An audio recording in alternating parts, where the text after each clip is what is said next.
විශුද්ධ ජොහාන් තුමාගේ සුවිශේෂයේ 6 වන පරිච්ඡේදයේ 30 වන වගන්තියේ සිට 35 වන වගන්තිය දක්වා. එවිට ඔවුහු එසේනම් අප විසින් දැක අදහා ගන්නා පිණිස ඔබ කවර හාස්කම් දක්වන සේක්ද? අපේ පියවරු පාලුකරයෙහිදී මන්නා කෑහ. බුදින පිණිස එතුමෝ ඔවුන්ට ස්වර්ගයෙන් ආහාර සැපයූහයි ලියා ඇතැයි උන්වහන්සේට කීහ. එවිට ජේසුස් වහන්සේ ඒකාන්තයෙන්ම මම ඔබට කියමි, ස්වර්ගයෙන් ඔබට ආහාර දුන්නේ මෝසෙස් නොවේ. ස්වර්ගයෙන් සැබෑ ආහාරය දෙන්නේ මාගේ පියාණන් වහන්සේය.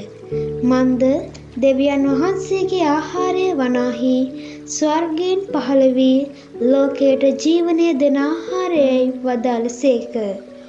ඔව්හුද ස්වාමිනී, ඒ ආහාරය නිතරම අපට දුන මැනවයි කීහ.